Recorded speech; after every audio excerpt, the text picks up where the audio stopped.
Hola, compañeros de LastPM. Soy Jorge Emil Dias, les hablo de Portugal y agradezco muchísimo a los organizadores de este programa de investigación haberme invitado para hacer la primera charla.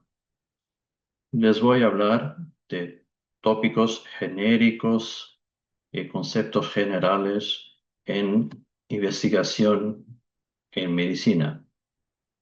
Algunos de los tópicos de que les voy a hablar serán abordados y discutidos también seguramente en las sesiones siguientes de este curso.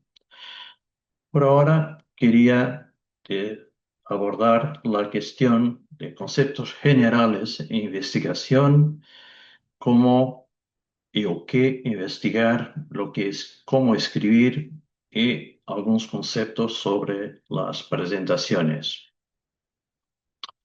Bueno, cuando hablamos de investigación en medicina, hay que definir las cuestiones esenciales, lo que queremos investigar, por qué investigarlas, a quién vamos a presentar nuestros resultados y cómo vamos a hacer el proceso de investigación. Debo pedirles disculpa que mis diapositivas están en portugués porque tenía un poco de recelo de intentar escribir en español y hacer demasiados errores, pero creo que los comprenderán fácilmente. Entonces, ¿o qué investigar? Antes de iniciar un proyecto que nos va a tomar tiempo, dinero, esfuerzo, hay que saber claramente lo que se sabe de este tópico. Lo que podrá haber de nuevo que deba ser comunicado. Sí, tal vez tendremos una explicación diferente, nueva o adecuada a nuevas circunstancias que deban ser también discutidas. Se puede contribuir para añadir conocimiento e información sobre los tópicos. Definir claramente lo que es la hipótesis que queremos investigar y que queremos testar. Y también considerar qué beneficio va a traer nuestro trabajo. Déjenme contarles un pequeño chiste de dos borrachos que van por la calle por la noche. Un de ellos pierde la llave de casa y empieza a buscarla.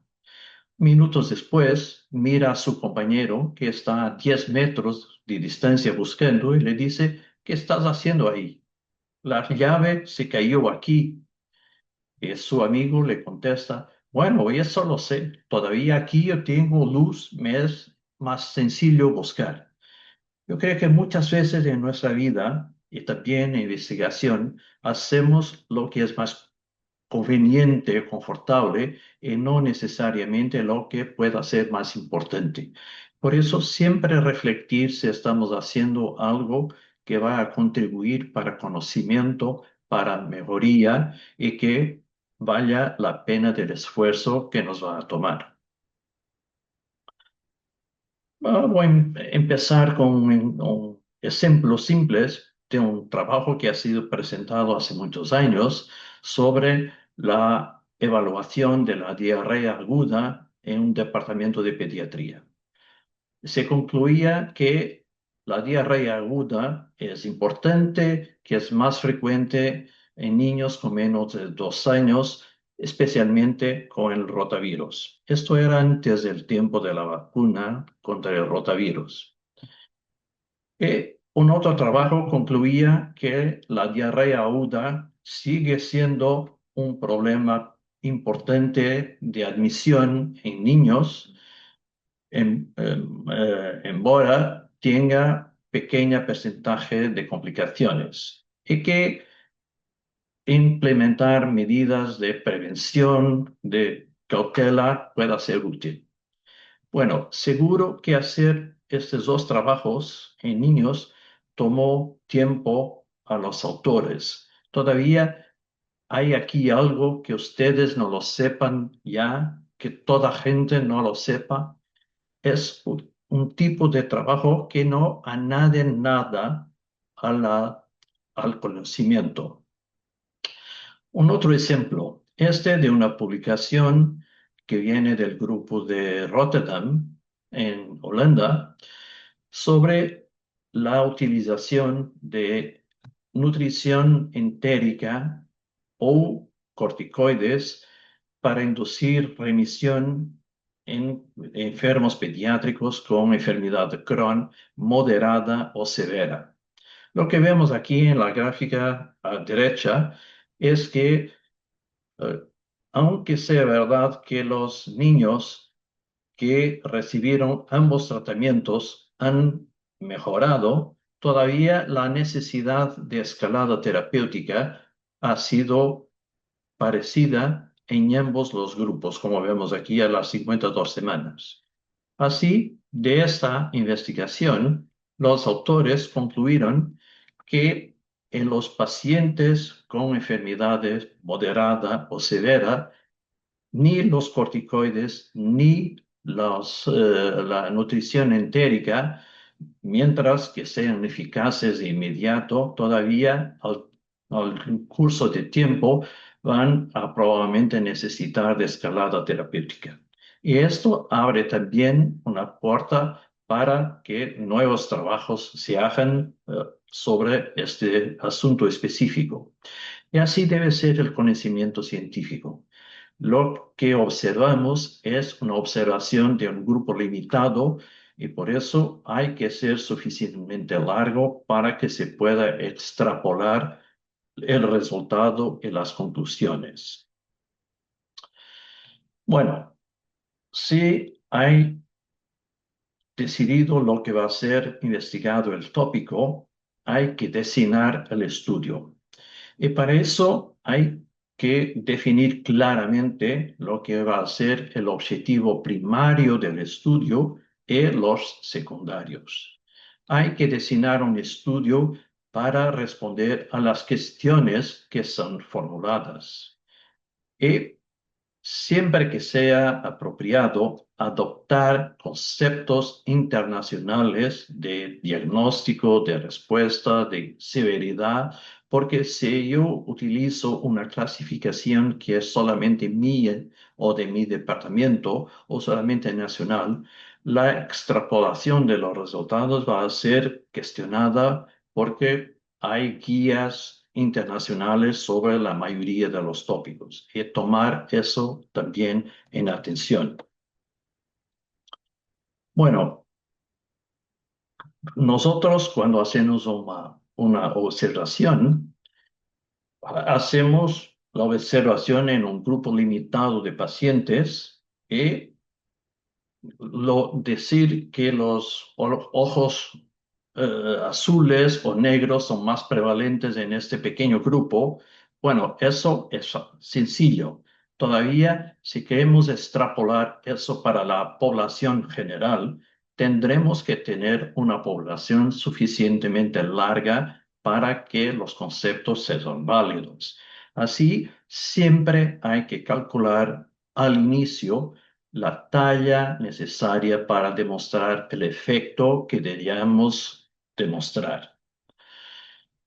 Para eso hay que tener en cuenta la prevalencia del problema, porque si se trata de un problema muy raro, probablemente un grupo muy pequeñito podrá tener significado. Todavía si hablamos de un problema más general, entonces la talla de la población va a tener que ser mucho más larga. Definir lo que será un efecto con significado, porque solamente aplicar un test de T y decir que el P es menor que 0.05 puede no ser significativo si la dimensión de la población, si la diferencia entre los dos brazos, los dos ramos de la investigación, si es muy próxima, tal vez cuando tenga significado clínico general. Y por eso hacer los cálculos estadísticos para saber exactamente cuántos pacientes vamos a necesitar para hacer la demostración que queremos probar. Bueno, hoy es imposible hablar de investigación, de ciencia, sin tomar en cuenta el papel cada vez más importante de la inteligencia artificial. Y seguro que hay herramientas y que hay eh, aplicaciones y métodos de la utilizar para tornar nuestro trabajo más sencillo. Y les voy a hablar de dos ejemplos, pero nunca abandonar la inteligencia natural. Nosotros tenemos que estar siempre a cargo de definir lo que es más importante o no. Entonces, hay una aplicación interesante llamada Elicit en que es un poco como PubMed que todos nosotros utilizamos. Todavía aquí podremos entrar un texto normal, corrido, con la cuestión que queremos formular. Entonces, el sistema busca todas las publicaciones disponibles y nos hace una lista de sumarios de resultados. Aquí vemos un ejemplo de la respuesta y aquí es más informativo que en PubMed porque nos dice el diseño, en la tabla nos dice el diseño de cada estudio o los tipos de métodos utilizados y la población que ha sido evaluada. Y por eso podremos preguntarle cuáles son las publicaciones sobre este asunto que tengan en consideración esto y aquello, o que sean estudios multicéntricos o lo que sea que necesitamos. Una otra aplicación interesante es Notebook LM. Esto es una aplicación donde podremos cargar el resultado de la pesquisa que hemos hecho con Elicit y nos hará un resumen de todos los trabajos que hemos cargado en esta aplicación y nos permite tener una idea de lo que se ha publicado en los últimos años sobre el tema que es de nuestro interés. Y por eso utilizar aplicaciones, seguro que habrá muchas otras, pero seleccionar las aplicaciones que sean útiles para nos ayudar a acumular conocimiento antes mismo de diseñar nuestro proyecto, para que lo hagamos un poco más allá de lo que se ha hecho. Bueno, hacer investigación, ¿por qué? Bueno, tal vez porque solamente yo quiero añadir unas linitas en mi currículum, porque quiero que me paguen a viajar, porque quiero ser famoso, porque quiero mudar las prácticas que se hacen en mi departamento o en mi país, porque tal vez busquemos una explicación nueva, un camino nuevo de tratamiento que no ha sido notado. Y por eso también responder a cuestiones como por qué hacerlo es importante antes de empezar. Bueno, sí hemos hecho un trabajo muy interesante y lo vamos a presentar. La forma como los vamos a presentar depende muchísimo de la audiencia que nos va a oír. Si es una mera sesión de información, bueno, tal vez que debamos ser un poco genéricos, un poco sencillos y seleccionar los highlights, las cuestiones más importantes de todo el trabajo que hemos hecho. Bueno, si es una reunión de peritos, entonces la metodología que hemos utilizado es necesario que sea muy clara y muy detallada porque van a ser los expertos que nos van a cuestionar y validar el resultado. Si es una reunión de investigación, entonces podremos seleccionar solamente el progreso, lo que se está haciendo, los resultados preliminares que tenemos. Bueno, podemos hacer proyectos que sean meramente de evaluación interna, de evaluación de nuestros procedimientos, de la forma como tratamos nuestros pacientes. Por ejemplo, si yo hago un trabajo para contabilizar el tipo de neumonías que hemos tenido en nuestro departamento, bueno, será de poco interés para nosotros decir que hemos tenido 50 a derecha, 20 a la izquierda o lo que sea. Todavía, si yo digo que hemos tenido 30% de complicaciones con derrame pleural, por ejemplo, y que hemos implementado un nuevo protocolo y lo hemos evaluado y que hemos reducido de 30 para 10 o para 5%. Bueno, esto es importante y los otros pueden seguramente aprovechar de nuestra información y aplicar el protocolo también en sus departamentos. Por eso, no tenemos que mirar solamente a cuestiones muy complexas, tenemos de mirar a cuestiones que sean problemas que necesitan de buenas respuestas. Y seguro decir lo que sea de interés para la audiencia, para quien los oye.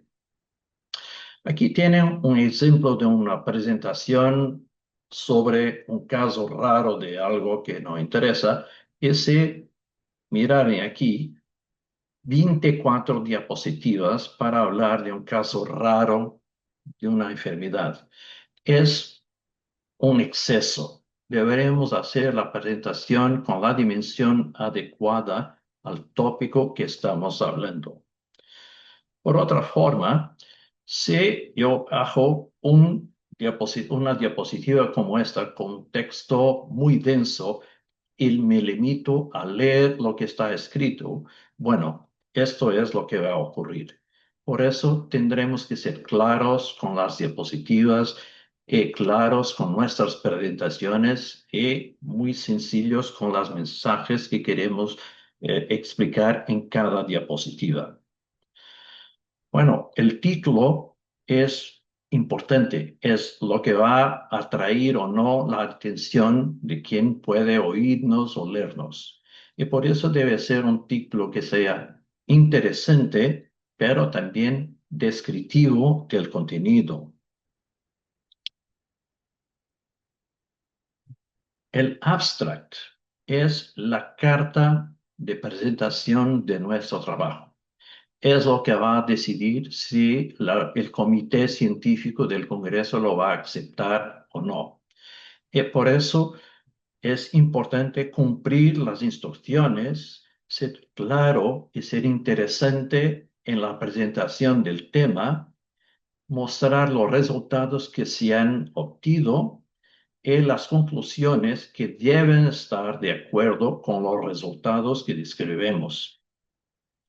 Y siempre que posible decir, bueno, hemos observado esto y esto sugiere que tal vez debamos modificar algo o investigar algo más para responder mejor al problema. El ejemplo del estudio de Rotterdam que les mostré es un caso muy claro de este ejemplo. Y utilizar todo el espacio disponible para preparar nuestro abstracto. Bueno, aquí tenemos otro estudio, otra presentación que nos dice mucho más do que aquilo que ya sabemos. Pero si yo hago una conclusión y marco de forma en negrito, en bold, la mensaje más importante, bueno, tal vez que mismo teniendo varias líneas de texto, quien nos oye va a mirar a lo que está saliente y coger el mensaje más importante. Aquí tenemos una otra diapositiva con resultados de un otro estudio, lo que sea, sobre resultados de un hospital. Y aquí tenemos los positivos, negativos, la población, la media de edades y el número. Como ven, este diapositivo lo comparen con este. La información es completamente la misma. Todavía es muchísimo más clara. Aquí utilizamos el espacio disponible en la diapositiva. Esto es el running title. La gente sabrá de qué estamos hablando y por eso no hay necesidad de ocupar mucho espacio con el título. Aquí lo que es importante es si eran positivos o negativos. Tenemos la talla de la población y el informe sobre edad media de parte de la población. Y por eso podremos decir lo mismo de forma muy más clara y más interesante para todos. Perdón. Aquí tenemos otra diapositiva muy densa. A veces es importante mostrar las análisis sistemáticas y las metaanálisis, pero si hay un mensaje que yo quiero presentar de este informe, tal vez que podremos marcar lo que es importante para que los ojos se concentren en lo que queremos salientar en el informe de un diapositivo muy denso. Bueno, hay formas de también destruir todo el interés de la presentación. Y si abajo una diapositiva así, la gente se va a prestar atención a los efectos de la diapositiva y perder el contexto de lo que se dice. Y por eso, ser sencillo, no estamos haciendo marketing, estamos comunicando ciencia y por eso muchas de las opciones que las aplicaciones nos permiten tal vez sean exageradas para el informe científico que queremos transmitir. Aquí tenemos una otra diapositiva con imágenes para demostrar algo que, bueno, lo entienden bien. Y miren la diferencia entre hacerlo así o hacerlo así. Es solamente por manipulación del fondo, utilizar el espacio, tornamos el diapositivo mucho más legible y visible, mostrando bien lo que queremos salientar. Para hacer un póster debe ser bien legible, frases cortas y claras, que la introducción y las conclusiones sean bien legibles y claras. Muchas veces hoy en día se utilizan los pósters electrónicos y por eso la talla disponible es muy limitada. Y si la gente tiene que mirarse muy abajo para leer las conclusiones, probablemente no va a leer nuestro trabajo. Y por eso podremos utilizar el espacio, y ven aquí un ejemplo de un póster en que hemos organizado la parte superior con el título, la introducción, los métodos y las conclusiones. Está bien estudiado, la primera cosa que un experto va a ver es el título, si le interesa o no. Si le interesa, va a mirar los métodos utilizados, porque si los métodos son errados, bueno, las conclusiones no significan nada. Y por eso tener los métodos visibles es importante. Y las conclusiones. Y si los métodos y las conclusiones son de interés, entonces el interesado va a mirar todo el póster y va a mirar los gráficos que sean un poquito menos confortables porque hay que mirarlos un poco más abajo, pero ya atraímos la atención, el interés. Y por eso vender en primer lugar lo que es más importante, que es lo que hemos hecho, cómo lo hemos hecho y las conclusiones. Y después hay añadir todo el resto que debe ser declarado, por supuesto. Bueno, y ahora para terminar, un pequeño ejemplo. Ahora quien ya lo conoce, que es una cuestión porque hay un riesgo grande de accidente de motoreta en Jamaica.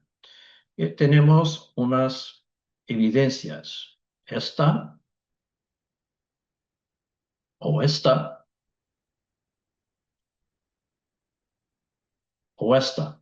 Bueno, con esas observaciones, tal vez podremos tener una respuesta a la cuestión que se ha formulado.